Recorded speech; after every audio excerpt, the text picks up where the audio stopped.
क्यों इतने से थे वो? क्योंकि बाकी सब कायर थे, या फिर गुलाम, स्वार्थी, झुक गए सामने।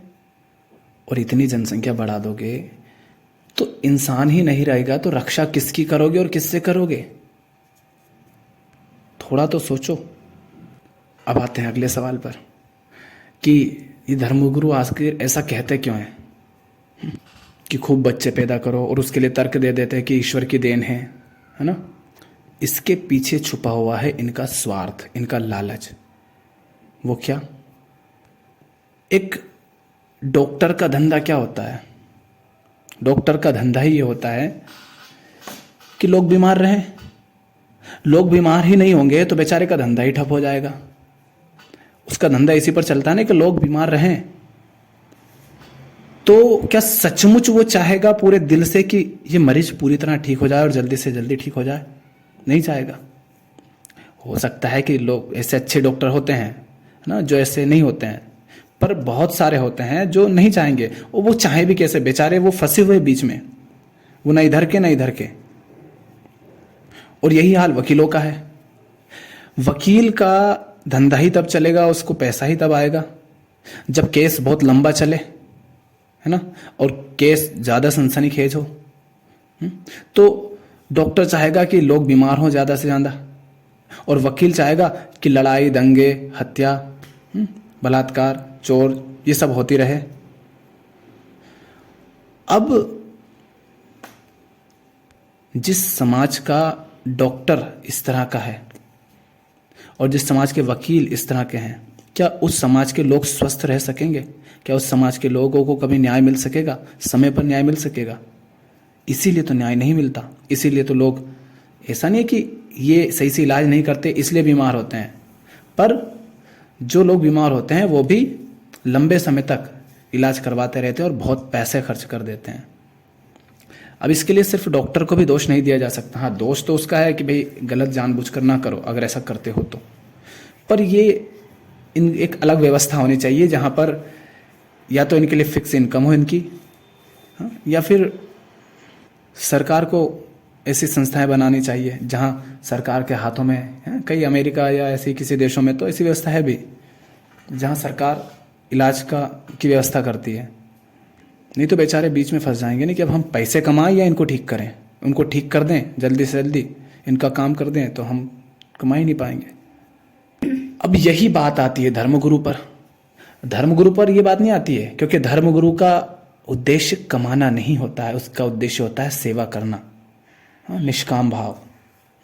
इसका मतलब ये नहीं कि उसको रोटी पानी नहीं देना है या उसको रहने की व्यवस्था, कपड़ा, ये सब नहीं चाहिए। ये सब चाहिए, ये सब हो जाता है, पर लेकिन महल खड़े करना, महंगी गाड़ियों में घूमना, ये सब धर्मगुरु का उद्देश्य नहीं होता है। लेकिन जो हैं वो तो यही सब कर रहे हैं। उनके सिंहासन देखो, उनके महल देखो, उनके कपड़े देखो, उनके गले और कान और हाथ पैरों में जो पहन रखे हैं सोने चांदी के, वो देखो, उनकी गाड़ियां देखो। ये धर्मगुरु हैं।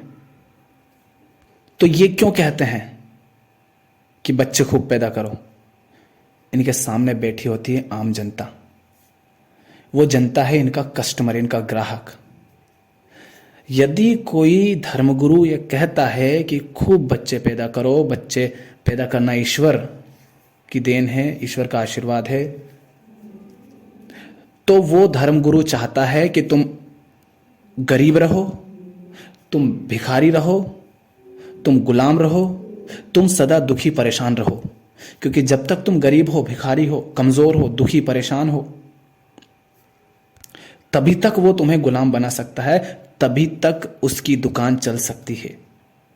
क्योंकि जो व्यक्ति खुश है, आनंद में है, जो अमीर है, हम देखते हैं आते हैं, वो उनके अलग धंधे हैं, पर जो सचमुच आनंदित है, क्या वो जाकर के उस भीड़ में नीचे कथा में बैठता है? नहीं ना। कौन आते हैं? दुखी, परेशान, गरीब, भिखारी, ये आते हैं कथाओं में। और इनके दम पर ही टिकी हुई है बाबा जी की पूरी दुकान। उनकी दुकान ही बंद हो जाए अगर ये लोग ना आए तो।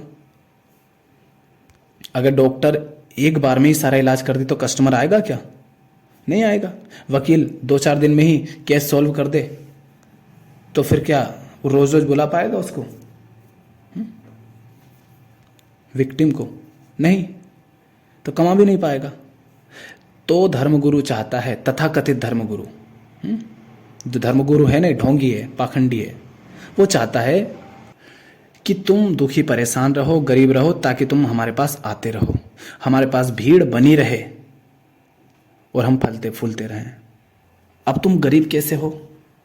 मान लो, देखो जो जाते हैं वो होते तो ऐसे ही हैं, गरीब दुखी परेशान। तुम पहले ही गरीब हो, तुम अशिक्षित भी हो, है ना, तुम परेशान भी हो, कमज़ोर भी हो। अब तुमने पैदा कर दिया 8-10 बच्चे, मान लेते हैं उदाहरण के लिए 10 बच्चे। अब तुम्हारे पास उन बच्चों को ना खिलाने को कुछ है, ना पिलाने को है, ना सही रहने की व्यवस्था है, ना पहनाने के लिए कुछ है ना, ना शिक्षा देने के लिए, अच्छी शिक्षा देने की तुम्हारे पास कोई व्यवस्था नहीं है। अब ऐसी स्थिति में तुम्हारा बच्चा बहुत अच्छा तो समझदार तो हो नहीं जाएगा, पढ़ा लिखा तो हो नहीं जाएगा, तो वो भी तुम्हारी जैसा रहेगा, बल्कि तुमसे भी बदतर उसकी हालत हो जाएगी। क्योंकि अभी तक मान लेते हैं एक किसान है, उसके पास 10 एकड़ ज़मीन थी, अकेला था, उसने 10 बच्चे पैदा करे। अब उसके 10 बच्चों के पास कितनी कितनी ज़मीन होगी? सिर्फ 1-1 एकड़। और किसानों के बच्चे ऐसा नहीं है बहुत बड़े पद पर पहुंच जाते, ज़्यादातर एक आधा पहुंच जाए तो उसका नाम मत उछालो, भले कोई मतलब नहीं है ना, पूरों को देखो अधिकतर कैसे हैं। तो 10 में बढ़ गई, अब सबके पास सिर्फ 1-1 एकड़ है। माने तुम पहले ही गरीब थे, अब तुम्हारे बच्चे, तुमने पहले तो 10 गुना गरीबों की संख्या बढ़ा दी। तुम अकेले गरीब थे, अब तुमने 10 बच्चे पैदा करके 10 गरीब पैदा कर दिए, और उनको भी 10 गुना गरीब कर दिया। माने तुम एक गरीब थे और जिसके पास 10 एकड़ जमीन थी, अब 10 गरीब हैं और वो तुमसे 10 गुना ज्यादा गरीब हैं, क्योंकि उनके पास बस 1-1 एकड़ ही जमीन है ना। तो ऐसी धन संपत्ति जो कुछ भी है वो उनमें बढ़ती जाती है। तो बताओ ये गरीब हुआ कि नहीं हुआ? अब जैसे तुम दुखी परेशान थे 10 एकड़ होने के बावजूद भी, अब उनके पास 1-1 एकड़ ही है, अशिक्षित हैं, पढ़े लिखे नहीं है, और दुनिया आगे बढ़ती जा रही है। अब उनका शोषण होगा कि नहीं होगा? वो दुखी होंगे कि नहीं होंगे? परेशान होंगे कि नहीं होंगे? कमज़ोर रहेंगे कि नहीं रहेंगे? उनको गुलामी करनी पड़ेगी कि नहीं करनी पड़ेगी? फिर वो इन्हीं गुरु बाबाओं के पास जाएंगे और चंदा चढ़ाएंगे, इनका धंधा चलता रहेगा और वो इनका शोषण करते रहेंगे। इसलिए ये कहते हैं कि बच्चे खूब पैदा करो। तो जिनको लगता है कि हमारे धर्म गुरु हमसे इसलिए बच्चे पैदा करने को कहते हैं ताकि हमारी रक्षा हो सके, तो इस भ्रम में मत रहना। तुम्हारी रक्षा करने के लिए तुम नहीं लड़ने जाओगे। सैनिक होते हैं दूसरे देश से रक्षा करने के लिए, और जिन्हें तुम अपना दुश्मन समझते हो, क्या तुम सचमुच इतने भले हो? तुम्हारे पड़ोसी से तुम्हारी पटती नहीं है? तुम्हारा पड़ोसी तो तुम्हारी धर्म का है ना, तुम्हारे घर के अंदर तुम एक दूसरे से प्रेम से बातें नहीं करते हो? तो जैसे तुम हो ना वैसे ही वो हैं। जितना बड़ा तुम दुश्मन उसे समझते हो, उससे बड़े बड़े दुश्मन तुमने अपने घर के आसपास बसा रखे हैं। लेकिन इन सब बातों का नाम लेकर, इन सब बातों को उछाल कर, ये बातें तुम्हारे मन में डालकर, तुम्हें डरा डरा करके तुम पे जबरन बच्चे पैदा करवा दिए जाएंगे, ताकि तुम गरीब बने रहो और तुम्हारा शोषण होता रहे। ये मत सोचना ये तुम्हारा भला चाहते हैं, ये सबसे बड़े दुश्मन हैं तुम्हारे। इनको सर पे जितना चढ़ाओगे उतने तुम गुलाम होते जाओगे, और जो माता पिता जितने अधिक बच्चे पैदा करेगा वो उतना ही बड़ा अधार्मिक और पापी है उस बच्चे के लिए। उस बच्चे का सबसे बड़ा दुश्मन है वो, क्योंकि उस बच्चे को तुम पैदा कर रहे हो, उससे पूछा उछा नहीं तुमने, उसको दुनिया में ला रहे हो और तुम्हारे पास उसे देने के लिए कुछ नहीं है। अब वो क्या करेगा, कैसे जिएगा? तुमने उसके साथ गलत किया ना। फिर वैसे इस भयानक संसार में तुम परेशान हो, इसमें इस दलदल में तुम उसको भी ला रहे हो, तो गलत कर रहे हो ना उसके साथ। तो ये मूर्खता चल रही है। धर्म के नाम पर बच्चे पैदा करो, जो कहते हैं ना धर्म गुरु, ये सारा खेल है वहाँ पर। और भी कई बातें हैं, पर लोगों को समझ आए तो, नहीं तो कोई मतलब नहीं उन सब का।